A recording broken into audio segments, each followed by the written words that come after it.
100 நாள் ஆட்சியில் தமிழக வெற்றிக்கழக அரசு ஊழல் முறைகேடுகள் ஒளிந்திருக்கிறதா, மாற்றம் ஏற்பட்டிருக்கிறதா என்பது உள்ளிட்ட பல்வேறு அம்சங்கள் தொடர்பாக நம்முடைய எழுத்தாளர், மூத்த அரசியல் தலைவர், இலக்கியவாதி, தமிழ்நாடு தன்னுரிமை கழகத்தின் தலைவர் பல கருப்பையா நம்மோடு இணைந்திருக்கிறார். அவரிடம் இந்த அரசின் செயல்பாடுகள் மற்றும் இந்த 100 நாள் ஆட்சி தொடர்பாக அவருடைய மதிப்பீடு என்ன என்று கேட்கலாம். முதலில் அவரை வரவேற்று இந்த அரசியல் சதுரங்கம் நிகழ்ச்சிக்கு செல்லலாம். பழக்கரிப்பையா சார், முதல்ல இன்று சட்டமன்றத்தில் எம்எல்ஏக்களுக்கு அரசு சார்பாக ஒரு கார் வழங்கப்படும் அனைத்து எம்எல்ஏக்களுக்கும் என்ற ஒரு அறிவிப்பு, அதோடு ஓட்டுநர், பயணப்படி, பராமரிப்பு செலவு ஆகியவற்றிற்கு 75,000 ரூபாய் ஒவ்வொரு மாதத்திற்கும் ஒவ்வொரு எம்எல்ஏக்கும் வழங்கப்படும் என்று அறிவித்திருக்கிறார்கள். நீங்கள் முன்னாள் சட்டமன்ற உறுப்பினர்கள், உண்மையிலே எம்எல்ஏக்கள் ரொம்ப கஷ்டப்படுறாங்களா சார்? எப்படி சிரமப்படுறாங்களா? ரொம்ப சௌரியமா இருக்காங்க எம்எல்ஏக்கள். நான் பொதுப்பணியாற்ற விரும்புகிறவர்கள் தான் பொது வாழ்க்கைக்கு வர வேண்டும். எனக்கு கார் வேண்டும், வண்டி வேண்டும், ஹெலிகாப்டர் வேண்டும் என்று சொல்லுகின்றவனுக்கெல்லாம் சட்டமன்றத்தில் வேலை இல்லை. நான் கேட்கிறேன், இவருக்கு ஒரு பிஏயா, அவருக்கு ஒரு சம்பளமா, அப்புறம் பெட்ரோலா, அதுக்கப்புறம் டிரைவரா, இவர் என்ன வேலை ஒரு எம்எல்ஏ பார்ப்பாங்க? நான் எம்எல்ஏ இருந்தவன் தான், எனக்கு தெரியாது. கல்யாணத்துக்கு போறதும் கருமாதிக்கு போறதும் அதன் மூலம் ஓட்டு வங்கியை பலப்படுத்திக்கிறத தவிர இவங்க என்ன பொதுப்பணி ஆற்றாங்கன்னு நமக்கு தெரியாது. சும்மா இதெல்லாம் திருமாவளவன் கட்சிக்காரரு எங்களுக்கு பொதுப்பணி ஆற்ற வண்டி வேண்டும். என்ன பொதுப்பணி? இந்த 10 பேருடைய தேவை உனக்கு தேவை இருக்கு. வண்டி ஓட வேண்டும் என்றால் கடையாணி வேண்டும். கடையாணி கலந்து விட்டால் என்ன செய்வது என்ற அச்சம் உங்களுக்கு இருக்கிறது. ஆகவே காரும் கொடுப்பீர்கள், ஹெலிகாப்டரும் கொடுப்பீர்கள். அரசு பணம் தானே. நாட்டிலே எவ்வளவோ காரியங்களுக்கு பணம் இல்லை. இன்னொன்று சொல்லுகிறேன், எம்எல்ஏக்களுக்கெல்லாம் இப்படி காரும் கொடுத்து ₹1,00,000 கொடுத்து இவ்வளவு பணம் கொடுக்க வேண்டும் என்று சொல்கிறீர்களே. அரசு மருத்துவத்துறைக்கு 25,000 கோடி ஒதுக்கி இருக்கிறது. இந்த 25,000 கோடி ஒதுக்கப்பட்ட பணம் இதுதான் எப்பொழுதும் ஒதுக்கப்படுகின்ற பணம். பல சமயங்களில் மருத்துவர்கள் அரசு மருத்துவமனையில் மருந்து இல்லை என்று சொல்லி வெளியே வாங்கிக் கொள்ளுங்கள் என்று சொல்லுகிறார்கள். இன்னமும் அது நடக்கிறது. போதிய மருந்து வாங்கி வைக்க உன்னால் முடியவில்லை. ஏழை மக்களுக்குரிய மருத்துவ வசதியை உன்னால் அளிக்க முடியவில்லை. ₹2,00,000 என்று நீ இன்சூரன்ஸ் வைத்திருக்கிறாய். அவன் மாரடைப்புக்கு ₹7,00,000 ஆகும், ₹5,00,000 நீ தனியாக தருவதென்றால் தா, இல்லை என்றால் அரசு மருத்துவமனைக்கு போ என்கிறான். எனக்கு என்னுடைய நண்பர் சிவகங்கை பாலகரிட்டன், அவர் சொக்கிகுளத்தில் மதுரையில் போய் மேற்கொண்டு ₹5,00,000 கொடுத்து இந்த 2 லட்சம் போக வைத்தியம் செய்து கொண்டு வருகிறார். நாட்டிலே இருக்கிற ஏழை மக்களுக்கு அங்கே வந்து மருத்துவம் பார்த்தால் மாமன் சீர் கொடுக்கிறேன் என்கிறாய் பிள்ளை பெற்றால். ஆனால் அங்கே போதிய படுக்கைகள் வைத்திருக்கிறாயா என்று கேட்கிறேன். பாயில் தான் பிள்ளை பெற வேண்டும். அத்தகைய நெருக்கடி எங்கே இருக்கிறது? தமிழ்நாடு முழுவதுக்கும் மொத்தம் 19,000 மருத்துவர்கள் தான் இருக்கிறார்கள். 7.5 கோடி மக்களுக்கு வெறும் 19,000 பேர். இந்த 19,000 பேர் 19 ஆண்டுகளாக இருக்கிறார்கள். இவர்களுடைய சம்பளம் ₹50,000 தான். இங்கிலாந்தில் இதே 7.5 கோடி மக்கள் தொகைக்கு அங்கே தனியார் மருத்துவம் கிடையாது, அரசு மருத்துவம் தான். 1.25 லட்சம் டாக்டர்கள் இருக்கிறார்கள். ஒரு அரசு, வெக்கங்கட்ட அரசு, முதலில் கல்வியையும் மருத்துவத்தையும் வழங்கினால் போதும். மற்றதெல்லாம் மாமன்சீர் மச்சாஞ்சீர் எல்லாம் வெட்டி வேலை. இதெல்லாம் உன்னை அந்த மக்களிடம் கொண்டு போவதற்கு செய்கின்ற சினிமா வேலையை தவிர இதெல்லாம் உண்மையான தொண்டு கிடையாது. ஆனா ஒன்னு சொல்றேன், இப்படி இதுதான் ஆட்சியினுடைய தன்மையா என்று கேட்கிறேன். பிறகு உங்களுக்கு வேண்டியதெல்லாம் நீங்களே தீர்மானம் போட்டு, எம்எல்ஏக்கள் மக்களுக்காக தீர்மானம் போடுவார்கள், சட்டம் இயற்றுவார்கள் என்றால் இவர்களுக்கு சம்பளத்தை கூட்டிக் கொள்ளவும், இவர்களுக்கு கார்களை பெருக்கிக் கொள்ளவும், வசதிகளை பெருக்கிக் கொள்ளவும் இவர்கள் தீர்மானம் போடுகிறார்கள். நான் சொல்லுகிறேன், திமுகவும் அதிமுகவும் இந்த கார் எங்களுக்கு தேவையில்லை என்று சொல்ல வேண்டும். இது உன்னுடைய கட்சிக்கு மட்டும், அல்லது உன் கட்சியை சேர்ந்த திருமாவளவன் கட்சி போன்றவர்களுக்கு மட்டும் இருக்கட்டும். நான் இதை உணர்வோடு திமுக அதிமுக எம்எல்ஏக்கள், காங்கிரஸ் எம்எல்ஏக்கள் கொஞ்சம் அந்த அனுபவம் வசதியா இருக்கிறாங்க. ஆனா சிறிய கட்சிகள் எம்எல்ஏக்கள் கொஞ்சம் கஷ்டப்படுறாங்க, மறக்க முடியாதுல்ல. அது போதாம கஷ்டமெல்லாம் எவனும் கிடையாது. பொதுத்தொண்டு செய்வது என்றால் வா, இல்லை என்றால் போ. இந்த சம்பளம் பார்த்தால் அவனுக்கு ₹1,00,000 தான் இந்த நாட்டில அடிப்படையான வருமானமா? வசதி மிக்கவர்களின் வருமானம் இல்லையா ₹1,00,000 என்பது? என்ன வேலை செய்வதற்கு என்ன பணம்? இதெல்லாம் சும்மா பேச்சு. 1 லட்ச ரூபாய் 1.5 லட்ச ரூபாய் சம்பளம் வாங்குகிறான், அவனுக்கு மருத்துவ செலவு அந்த படி இந்த படி இதெல்லாம் கொடுக்கிறார்கள். பிறகு இவனுக்கு கார் வேண்டும் வண்டி வேண்டும் என்று சொன்னால் நான் சொல்லுகிறேன், திமுக காரன் வசதியாக இருக்கிறான் இல்லை, யார் வசதியாக இல்லை?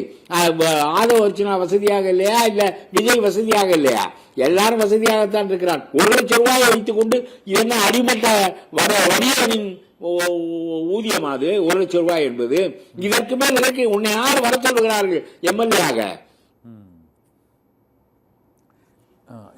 ஜீவானந்தம் கடைசி சேரியிலே தொழிலாளர் மக்களோடு குடிசையிலே தான் வாழ்ந்து கொண்டு எம்எல்ஏ ஆகவும் இருந்தார், நாட்டினுடைய தலைவராகவும் இருந்தார். அப்படி இருந்தால் வா, இல்லை என்றால் போ. நான் சொல்லுகிறேன், இவர்களுக்கு புத்தி வர வேண்டும் என்று சொன்னால் திமுக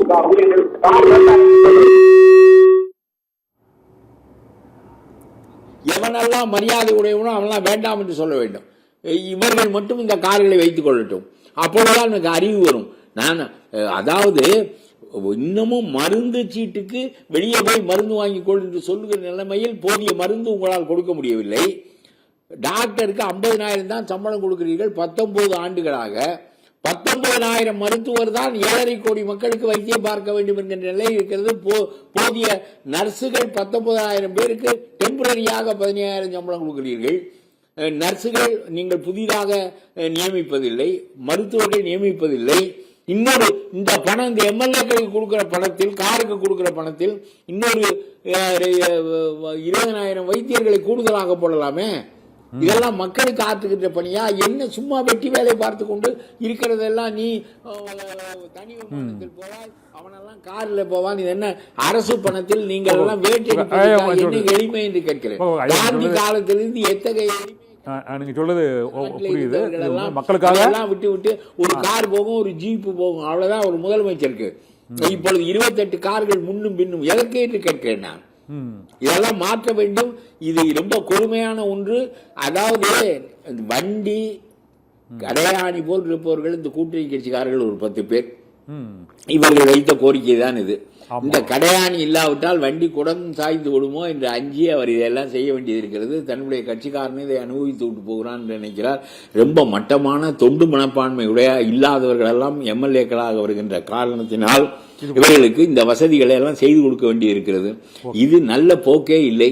நாட்டிலே 15,000 வாத்தியார்கள், நம்முடைய அரசு பணியில் இருக்கிற வாத்தியார்கள் 20-30 வருஷமாக டெம்பரரியாக இருக்கிறார்கள்.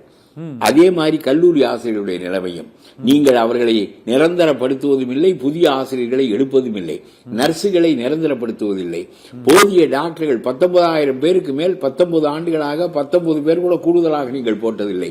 மருந்தை வெளியே வாங்கிக் கொள்ள சொல்கிறீர்கள். இவற்றுக்கெல்லாம் பணம் இல்லை உங்களுக்கு. எம்எல்ஏக்கு பிஏ என்ன பிஏ இவர் கிழிக்கிறார் என்று கேட்கிறேன். பிஏயா இவருக்கு ஒரு பெட்ரோலா, இவருக்கு ஒரு டிரைவரா? இதை சைக்கிள்ல போய் தொண்டு செய்வதென்றால் வா, இல்லை என்றால் உன் வேலையை சொந்த வேலையை பார்த்து கொண்டு போ. எதற்கு இங்க என்ன உனக்கு வேலை? பொதுமக்களுக்கு நேரம் போக வாழ்க்கைக்கு நேரம் இருக்கிறது என்று சொல்லுகின்றவன் தான் இங்க வர வேண்டும். இல்ல ஓகே, மக்களுக்காக அது சேவை செய்ய வேண்டும் என்ற பொறுப்பு அது மக்கள் தான். அந்த மக்கள் சேவகருக்கு, எம்எல்ஏக்களுக்கு அது வசதிகளை செய்து கொடுக்கணும். நீங்கள் இந்த கருத்து, அந்த பழைய அந்த காந்தியவாதி ஒரு எண்ணத்தோடு அந்த கருத்தை நீங்கள் சொல்லியிருக்கிறீங்க. இன்னொன்று, இப்போயும் இந்த ஆட்சி ஏற்பட்டு பெரிய அளவில் ஒரு மாற்றம் அப்படின்னா என்ன மாற்றம் நீங்கள் சொல்றீங்க சார்? பெரிய மாற்றம் என்ன, பெரிய ஏமாற்றம் என்ன? மாற்றமெல்லாம் அதாவது பள்ளிகளுக்கு பலகாரத்தை கொடுத்து விட்டு அப்பா உறவு கொண்டாடி கொண்டிருந்தார் ஸ்டாலின். இப்பொழுது இவர் தாய் மாமன் உறவும் என்ன? நான் பேசுவது கேக்குது. இப்பொழுது தாய் மாமன் உறவு கொண்டாடுகிறார் இவர். நான் கேட்கிறேன், ஒவ்வொரு முதலமைச்சரும் தாய் மாமனாவது, அண்ணன் சீர் தாய் மாமன் மோதிரம் முறைகள். மக்களிடம் வரியை வசூலிக்கிறோம், மக்களுக்காக தொண்டு செய்கின்றோம், அவர்களுக்கு திட்டமிடுகின்றோம், அவருடைய வாழ்க்கை தரத்தை ஏற்றுவதற்கு நினைக்கின்றோம். இதையெல்லாம் விட்டு சும்மா அரசு பணத்தில் அவள் தோசை திங்கிறதுக்கு கொடுக்குற வரியில அவளுக்கு ஒரு பட்டுப்புடவை, அவளுக்கு ஒரு தாலி, இதை கொடுத்து விட்டு நான் அண்ணன் ஆகிவிட்டேன். பிறகு இதெல்லாம் என்ன உறவு பாராட்டுகின்ற வேலை என்று கேட்கிறேன். அப்புறம் அரசு மருத்துவமனையில் பிள்ளை பெறுகின்றவர்களுக்கு 1 கிராம் மோதிரம். முதல்ல மருத்துவமனையில் போதிய படுக்கை இருக்கிறதா என்று சொல். பாயில் படுத்து கிடக்கிறார்கள். போய் மருத்துவமனையில் பார், எத்தனை படுக்கை இருக்கிறது, எத்தனை பேர் நோயாளிகள் பாயில் படுத்து கிடக்கிறார்கள் என்று பார். அப்புறம் அங்கே பிள்ளை பெற்றால் 1 கிராம் மோதிரம் கொடுக்கிறேன் என்று சொல்கிறாய், ஆனால் போதிய படுக்கை இல்லாமல் மருத்துவமனைகளை வைத்திருக்கிறாய். நான் கேட்கிறேன், இந்த 19,000 டாக்டர்கள் 19 ஆண்டுகளாக வைத்திருக்கிறீர்களே, எந்த முன்னேற்றமாவது மருத்துவத்துறையில் ஏற்பட்டிருக்கிறதா? நீ முதல்ல செய்ய வேண்டியது ஒன்றே ஒன்றுதான். 25,000 கோடி ஒதுக்குகிறாய். இந்த 25,000 கோடி 40,000 25,500 கோடியாக ஒதுக்கு. இந்த எம்எல்ஏக்களை எல்லாம் சைக்கிள்ல போய் சொல். எதுக்கு இந்த எம்எல்ஏக்களுக்கு எல்லாம் காரு? நான் சொல்லுகிறேன், இதை எதிர்க்கின்றவர்கள் எல்லாம் இந்த காரை புறக்கணிக்க வேண்டும். இப்படிப்பட்ட கேவலமான வேலைகளை எல்லாம் செய்தால் மக்கள் ஏற்றுக்கொள்ள மாட்டார்கள். Vijay should be exposed before the people. இந்த ரொம்ப அசிங்கமாக இருக்கிறது. நான் இதற்காக ஒரு கட்டுரை எழுதினேன், ஆனால் அந்த கட்டுரை இன்றைக்கு வரவில்லை. நான் தினமணி பேப்பருக்கு ஒரு கட்டுரை எழுதினேன். எம்எல்ஏக்களுக்கெல்லாம் கார் வேண்டுமாம் என்று நக்கலாக நான் ஒரு கட்டுரை எழுதினேன். கிடப்பதெல்லாம் கிடக்கட்டும், கிளவியை தூக்கி மனைவியில் என்று எம்எல்ஏக்கள் அவர்களுக்கே தங்களுடைய சம்பளங்களை ஏற்றிக் கொள்ளவும், கார்களை பெருக்கிக் கொள்ளவும், எல்லா வசதிகளையும் உண்டாக்கி கொள்ளவும் அவர்கள் வரைமுறைப்படுத்திருக்கலாம்.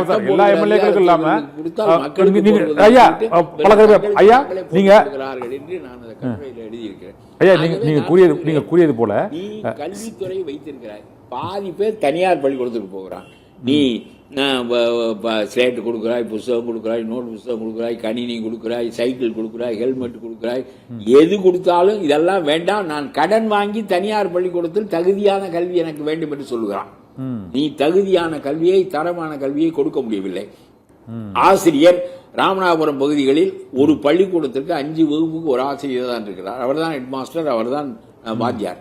இந்த நிலையில் நீ இதுக்கு 50,000 கோடி ஒதுக்குகிறாய். போதிய வாத்தியார்கள் உன்னால் போட முடியவில்லை, தரமான கல்வியை கொடுக்க முடியவில்லை. எம்எல்ஏக்களுக்கு கார் வேண்டியது இருக்கிறதோ? நான் கேட்கிறேன். ரொம்ப கேவலமான ஆட்சி முறையாக இருக்கிறது. இரண்டாவது, சிங்கப்பெண் படையெல்லாம் வெட்டி வேலை. ராத்திரியில அவளை பாதுகாப்பதற்கு சிங்க ஆண் படை ஒன்று வைக்க வேண்டும். இதெல்லாம் ஒழுங்காக நடக்கின்ற காரியம் இல்லை. சும்மா இதெல்லாம் வெட்டித்தனமாக, சினிமாத்தனமாக எல்லாமே நடக்கிறதே தவிர வேறு எந்த ஆட்சியில ஊழலற்ற ஆட்சி என்று சொன்ன மீது பாய்கிறாய். நீ குட்கா விஜயபாஸ்கர் மீது பாய்வதில்லை. நீ உதயநிதியின் மீது பாய்கிறாய், ஆனால் வேலுமணியின் மீது பாய்வதில்லை. YR selective? நான் கேட்கிறேன், நீ ஊழலை ஒழிப்பதில் எதற்காக நீ அது தேர்வு செய்கிறாய் என்று கேட்கிறேன். இது ஊழல் ஒழிப்பு தொடங்கி இருக்கா இல்லையா சார்? சார், ஊழல் முறைகேடு ஒழிப்பு தொடங்கி இருக்குதா இல்லையா? இப்போ இது ஊழல் முறைகேடு ஒழிப்பு இப்போ தொடங்கி இருக்குதா இல்லையா?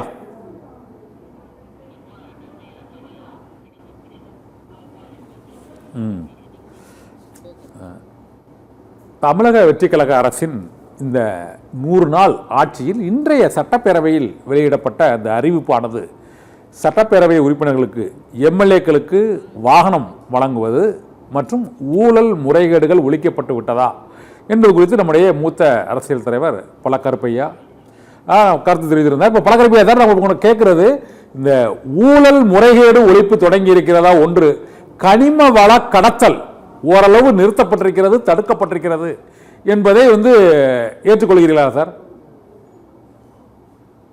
ஓரளவுக்கு முதலமைச்சரோ இப்பதான் வந்திருக்கிறார்கள். இன்னும் அடிப்படையில் எவ்வளவோ காரியங்கள் செய்ய வேண்டும். கீழ்மட்டத்தில் எல்லாமே அப்படித்தான் நடக்கிறது என்று சொல்லுகிறார்கள். மேல் மட்டத்தில் நேரடியாக ஒன்றும் நாம் இதுவரையிலும் கேள்விப்படவில்லை. ஆனால் இந்த பதிவுத்துறை நேரடியாக கணினிமயமாக்கப்பட்டு நேரடியாக பதிந்து கொள்ளலாம் என்பது நல்ல முறை. நான் நல்லதை நல்லது என்று சொல்லுகிறேன். அது நல்ல முறை. பதிவாளர்களைப் போல கொள்ளையடித்தவர்களும் இந்த பதிவுத்துறை மந்திரி மாதிரி சுரண்டிய மனிதனும் நல்ல கதிக்கே போக மாட்டார்கள். அவ்வளவு சுரண்டி இருக்கிறார்கள் இந்த மக்கள். அவன் பணம் கொடுத்து சொத்து வாங்குவதற்கு, பதிவதற்கு இவனுக்கு என்ன பணம் கொடுக்க வேண்டும்? பணம் கொடுக்காவிட்டால் முருகன் சொத்தை வேற ஒருவனுக்கு, நம்ம பழனி முருகன் சொத்தையே வேற ஒருவனுக்கு எழுதி வைத்து விடுவான். அவ்வளவு அயோக்கியர்கள். ஆகவே இதை கணினிமயமாக்கியதன் மூலம் இவன் நேரடியாக நம்மிடம் பணம் வாங்குவதற்குரிய வேலைகள் குறைந்து விட்டன. ஆனால் இன்னும் நான் சொல்லுகிறேன், உங்களுக்கு வருமானம் கூடியிருக்க வேண்டும். 34,000 கோடி ஆற்று மணலில் சுரண்டியதாக 5 கலெக்டர்கள் மீது வழக்கு போடப்பட்டது. இன்னும் வழக்கு இருக்கிறது. 34,000 கோடி ஆற்று மணலில் ஓராண்டுக்கு சுரண்ட முடியும் என்றால் அந்த பணமெல்லாம் உங்களுக்கு வரவாதுன்ற போது அப்புறம் என்னத்துக்கு பற்றாக்குறை வருகிறது 50,000 கோடி? நான் கேட்கிறேன். இந்த நிதிநிலை அறிக்கையில் 50,000 கோடி பற்றாக்குறை எதற்கு வர வேண்டும்?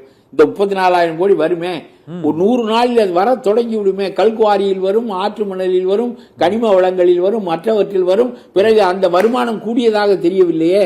இன்னமும் பற்றாக்குறை தான் வைத்திருக்கிறீர்கள். கடனை ஒழிப்பதற்கு என்ன வழி வைத்திருக்கிறோம் என்று சொல்லவில்லை. உங்களுடைய நிதிநிலை அறிக்கை பழைய நிதிநிலை அறிக்கையிலிருந்து எந்த விதத்திலும் மாறுபடவில்லை.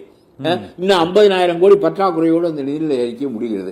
ஆகவே இந்த ஊழல்கள் எல்லாம் ஒழிந்து விட்டால், நான் சொல்றேன், ஒரு ஆற்று மணலில் மட்டும் 34,000 கோடி. அப்படியானால் கல்குவாரியில் எவ்வளவு, மற்றவற்றில் எவ்வளவு, இந்த பணம் எல்லாம் வருகிற போது நிதி பதிவுத்துறையில் வருமானம் இல்லை. அது உங்களுக்கு வருகின்ற பணம் இல்லை. டாஸ்மார்க்கில் அவனுக்கு கொடுத்த பணம் எல்லாம் அரசு கணக்கிலே சேர்ந்து விடும் என்று சொன்னார்கள். இவையெல்லாம் சேர்கின்ற போது உங்களுக்கு பற்றாக்குறையை எடுத்து விடலாமே, வருமானம் பெருக்க முடியுமே. ஒன்றும் பெருக்கிய உங்களுடைய ஆட்சி முடிகிற போது கடன் 20 லட்சம் கோடியாக இருக்கும் என்று சொல்லுகிறார்களே. ஒன்னும் ஒரு வழிதுறையான திட்டங்கள் உங்களுக்கு போட தெரியவில்லையே. அத்தகைய நிலையில் தானே இந்த ஆட்சி நடக்கிறது. ஊழலை ஒழிப்பதில் ஒய்ஆர்யூ செலக்டிவ் என்பதுதான் என்னுடைய கேள்வி.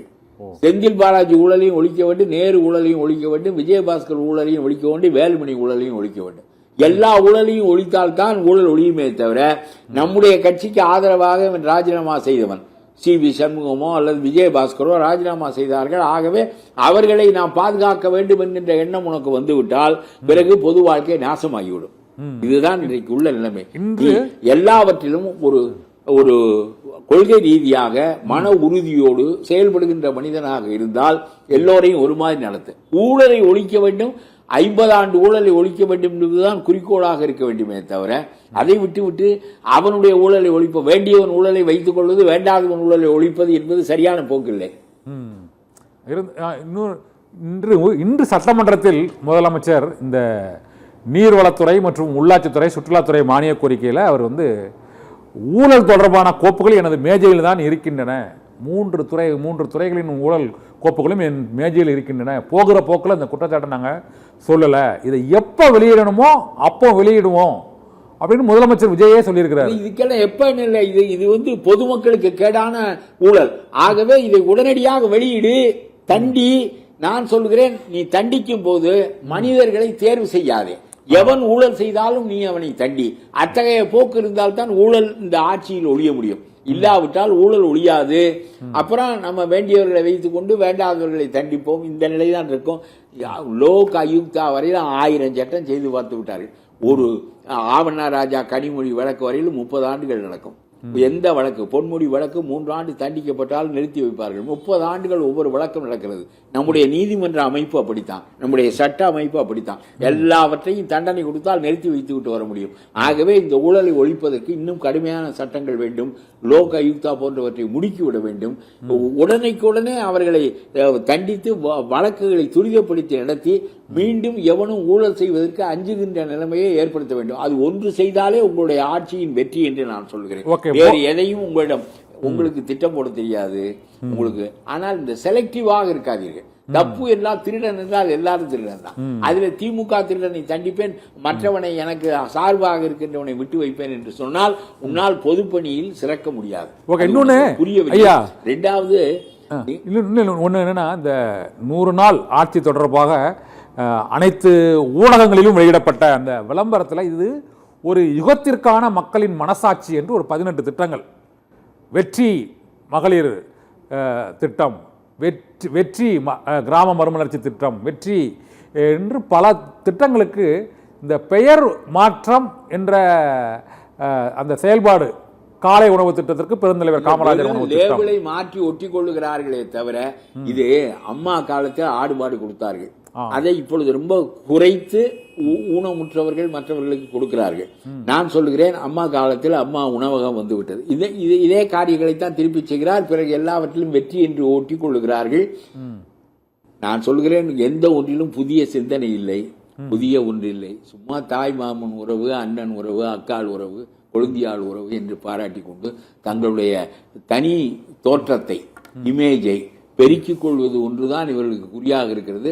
பேசுகின்ற போது அப்படியாக்கும் இப்படியாக்கும் வானத்திலிருந்து அவர் இறங்கி வந்தவர் என்று பேசுகிறார்கள். இதுவரை நான் சொல்லுகிறேன், யோக்கியதையோடு நாடாள்வது ஒரு சிறப்பு. நான் அதை குறைவாக சொல்லவில்லை. அயோக்கியத்தனத்திலிருந்து இந்த நாடு விடுபடுவது ஒரு பெரிய சாதனை. ஆனால் முட்டாள்தனத்தில் மீண்டும் அது மாற்றிக்கொள்வது என்பது அதற்கு இணையான கேடுகளை நாட்டுக்கு பயக்குமோ என்று நான் அஞ்சுகிறேன். எல்லாவற்றிலும் உனக்கு கருணாநிதியை கைது செய்தார் ஜெயலலிதா, எப்படி கைது செய்தார்? உன்னால் ஒரு உதயநிதியை போய் அவர் காலையிலிருந்து சாயந்தரம் வரையிலும் குளிக்கிறார், போய் உட்கார்ந்து கொண்டு உருவுகிறீர்களே, வாங்க வண்டியில ஏறுங்க என்று சொல்லி உங்களால் அந்த திறம்பட நடத்த முடியாதுதானே அதற்கு காரணம். ஒன்றும் இல்லாமல் ஒரு வார்த்தை சொன்னதற்கெல்லாம் ஒருவர் எந்த வார்த்தை வேண்டுமானாலும் பயன்படுத்தி இருக்கட்டும், அது அவர் சொல்லவில்லை, நான் வேறு பொருளில் சொன்னேன் என்று சொல்றேன், அவையெல்லாம் முக்கியமில்லை. ஒரு மனிதன் ஒருவனை பேசினான் என்பதற்காக அல்லது அவன் மீது அவதூறு பொழிந்தான் என்பதற்காக சிறையில வைப்பது என்ன நியாயம்? அது என்ன? அது ஒரு சாதாரணமான சிவில் மேட்டர். மேடை பேச்சு அப்போ ஐயா மேடை பேச்சு உங்க காலத்துல இருந்தது, ஆனா இப்போ அது சமூக வலைதளங்கள்ல பரவுவதனால பெரிய இமேஜ் பாதிப்புங்கிறாங்க. திருச்சி சிவா மகனை அவர் உன்னுடைய சொந்த வாழ்க்கையை பற்றி கேவலமாக சொன்னார் என்பதற்காக அவரை கொண்டு போய் குண்டாசில வைத்திருக்கிறாயே. குண்டாஸ் என்ன உன் சௌரியமா? நீ என்ன நாடாளுகிற மன்னனா? இந்த குண்டாஸ் என்கிற சட்டம் இருக்கிற வரையில் இந்த நாட்டில் சட்ட ஆட்சி இருக்கிறது என்றே ஒப்புக்கொள்ள மாட்டேன். இத்தனை நீதிமன்றங்கள் வீண்.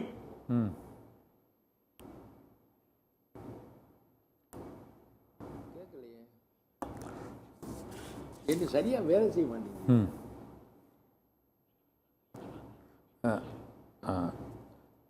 இப்போ இது திமுக அதிமுக ஆட்சிக்கு இது மாற்றாக இருக்கிறதா, அதனுடைய தொடர்ச்சியாக இருக்கிறதா? நிறைவா உங்களோட கருத்தை சொல்லுங்க சார்.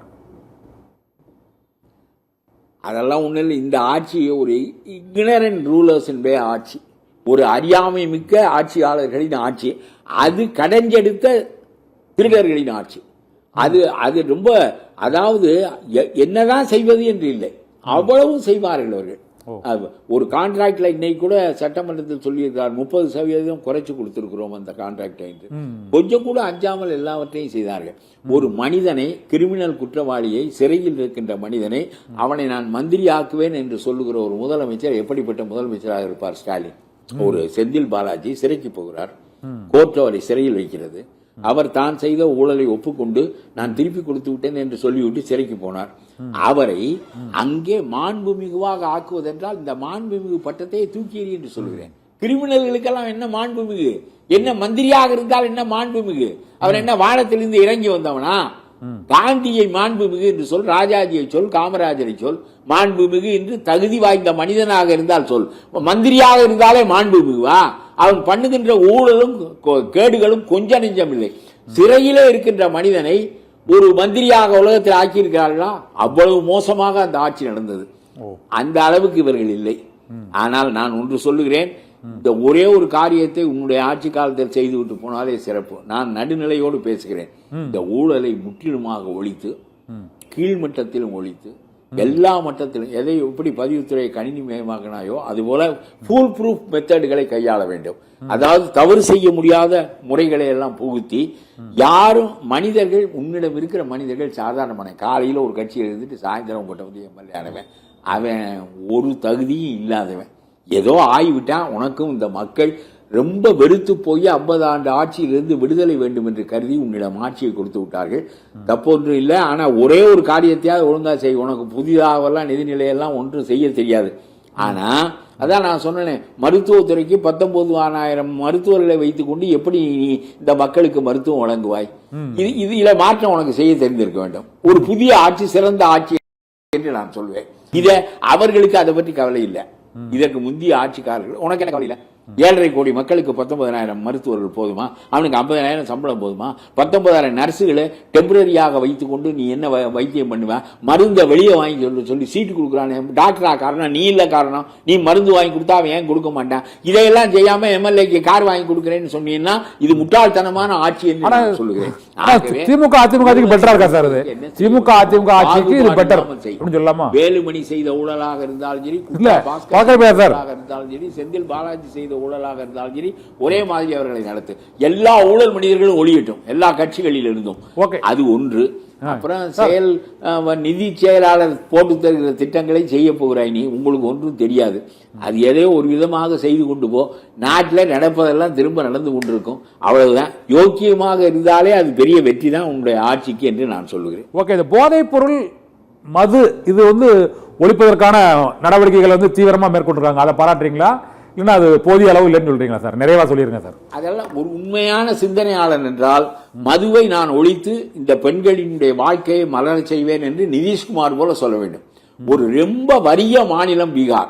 அவ்வளவு வறிய மாநிலத்தில் அந்த மது வருமானம் 60,000 கோடி. அந்த 60,000 கோடியை வேண்டாம் என்று சொல்லிவிட்டு இரவில் பெண்களின் இன்ப முனகள் தான் கேட்க வேண்டும், அழுகுரல்கள் கேட்கக்கூடாது என்று அவன் செய்தானே, அதுதான் புரட்சி. இது என்ன முடியாது? 48,000 கோடியை உன்னால் எடுக்க முடியாதா? 34,000 கோடி ஆற்று மணலில் நீ காப்பாற்றி விட்டாலே இந்த 42,000 கோடி எவ்வளவு பெரிய தொகை? யார் செய்ய முடியாது இதை? நான் சொல்கிறேன், மக்களை குடிக்க வைத்து அப்புறம் 250 ரூபாய்க்கு நீ சீமச்சாராயம் கொடுக்குற, 25 ரூபாய்க்கு அவன் குடிக்க முடியாது. நான் குடியவே முற்றிலுமாக எடுக்க வேண்டும் என்ற கருத்து உடையவன். ஆனா நீ கள்ளக்குறிச்சி சாவுகள் ஏன் நடக்கின்றன? 100 பேர் குருடாகிறார்கள், 150 பேர் சாகிறார்கள் என்பதற்கு காரணம் உன்னுடைய 250 ரூபா 300 ரூபா டாஸ்மார்க் சரக்க வாங்கி குடிப்பதற்கு அவனுக்கு வசதி இல்லாத காரணத்தினால் அவன் கள்ளச்சாராயத்திற்கு போகிறான். இதுல எல்லாம் மாற்றம் செய்ய உனக்கு தெரியவில்லையே. கல்லு கொண்டு வந்துடலாமா சார்? நான் சொல்றேன், கள்ளுக்கடையவே ஒளி. முடியாவிட்டால் முதலில் இந்த கீழ்மற்ற மனிதனுக்கு அவனுக்குரிய வகையில் ஒரு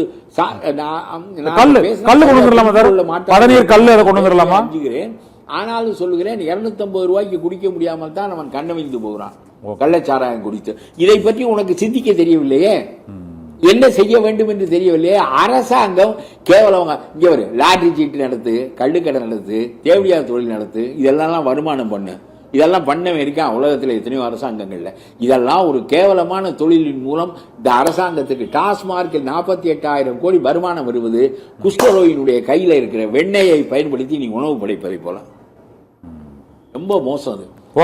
இந்த மக்களை நிம்மதியாக வாழ விடு. போதை பொருள் தலைகீழாக இருக்கிறது நாட்டில். இளைஞர்கள் பாடுபடுகிறார்கள். ஒரு இளைஞன் இப்பொழுது செத்து போனால் இவன் போதையை பயன்படுத்துகிறான் என்று சொன்னதற்காக அவனை அடித்தே கொண்டு விட்டார்கள். நாட்டில இன்னமும் எந்த சிங்க பெண் படை வந்தாலும் பெண் பாதுகாப்பாக இல்லை, இளைஞன் பாதுகாப்பாக இல்லை. போதையிலிருந்து இந்த நாடு விடுபடவில்லை. கடுமையாக நடக்க வேண்டும். சும்மா மத என்று இருப்பதன் மூலம் நாட்டை சிறப்பாக ஆள முடியாது. ஒன்றும் புரிய வேண்டும். எல்லாவற்றுக்கும் பயப்படக்கூடாது. பேசினாலே நம்மை we will be exposed என்று பயப்படுகின்ற நிலையில் எப்படி நாடு ஆள முடியும்? அது பெரிய காரியம். அது நன்றி பழக்கரப்பே ஐயா. எங்களோடு இந்த அரசின் பல்வேறு செயல்பாடுகள் தொடர்பாக நடுநிலையோடு பல்வேறு கருத்துக்களை தெரிவித்தமைக்கு மிக்க நன்றி. அரசியல் சதுரங்கம் நிகழ்ச்சியில் மற்றொரு ஆளுமையோடு சந்திக்கலாம். நன்றி.